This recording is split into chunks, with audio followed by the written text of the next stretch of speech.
in this section, let's look at techniques and gear. First and foremost, basses. The earlier basses he used were jazz basses.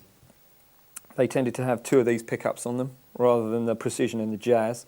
Have one of these jazz pickups here and a jazz pickup in the middle. They tend to sound very thin on their own if I just play the rear pickup on its own. It's quite a tight bass sound. But for this stuff, better to use both of them on your jazz basses. Or if you have a precision similar to this, a jazz at the back, precision at the front, just have both the pickups on. Or if you have just this one precision pickup, obviously just roll the precision and roll all the bass on. Amp-wise, you have a choice really in those days of acoustic, Ampeg, Vox, WEM. They were all valve amps. They just sounded great for rock. They're very warm sounding amps. Nowadays I tend to use a stomp box to create valve kind of warmth, because my amp is a tranny amp, transistor amp.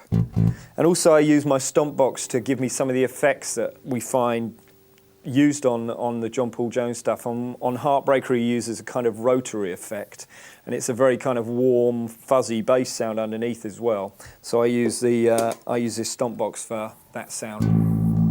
So we have a kind of rotary effect speaker simulator.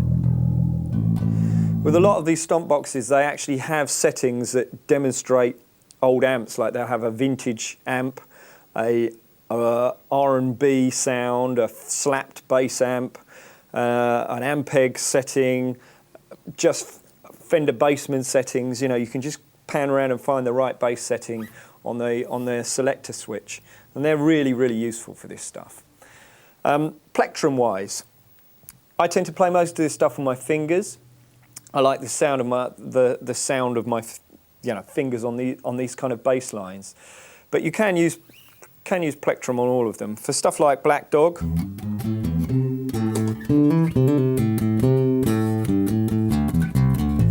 I like the warmth of my fingers on that one.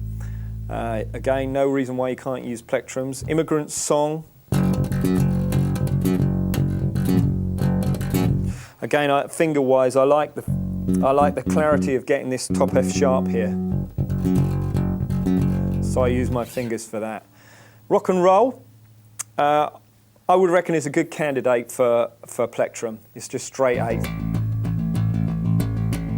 So I'd give that one a shot with a plectrum, and also it makes it a little bit easier on the fingers when you're playing that one, because that one, tends to go on a bit. To get the best out of your playing is really to combine all these elements, and you'll start to sound great. So give it a shot.